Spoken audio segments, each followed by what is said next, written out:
Welcome to सुबह सुबह की अच्छी बातें विद सदफ। आज हम बात करेंगे हमारे वर्ड्स को कैसे एम्पावर करना है।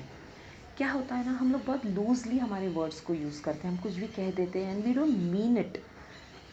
इस बात का एहसास मुझे कब हुआ है कि कल एक बंदा मेरे पास आया और वो मुझे कहता है, परमिशन मांगने आया, मैम मैं ज़रा पेट्रोल पंप पे जाकर आओ, 5 मिनट में मैं पेट्रोल डाल के आता हूँ। तो okay, I give him permission, go. But उसके जाने के बाद मैंने सिर्फ ये सोचा, क्या पॉसिबल है 5 मिनट्स में पेट्रोल डाल के रिटर्न आना? नहीं पॉसिबल है।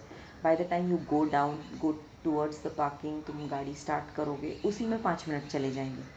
उसके बाद आप पेट्रोल पंप में जाओगे, पेट्रोल डालोगे, पैसे दोगे, रिटर्न आओगे, कम से कम 15 मिनट जाने वाले। Not possible to come back in 5 minutes. लेकिन हम कितना लूजली कह देते हैं ना, बिना सोचे समझे, मैं 5 मिनट में जाकर आता हूँ।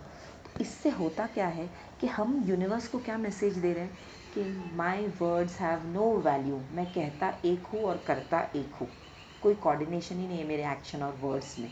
तो इससे क्या हो रहा है कि हमारे वर्ड्स को बिल्कुल भी पावर नहीं रहा। देखो, पुराने ज़माने में हम सुनते थे ना कि लोग जो कहते थे वो हो जाता था। यहाँ तक कि अगर किसी ने कोई श्राप दे दिया, कर्ज दे दिया, वो भी उसका पूरा हो जाता था। क्यों?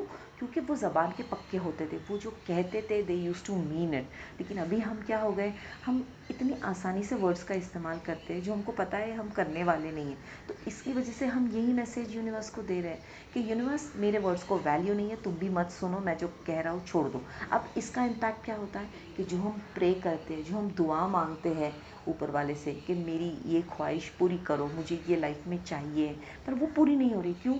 क्योंकि अगेन यूनिवर्स को लगता है कि ठीक है, ये तो कह रहा है पर शायद इसको नहीं चाहिए। क्यों? क्योंकि universe is always watching your action.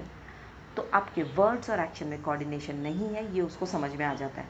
तो वो क्यों पूरा करें?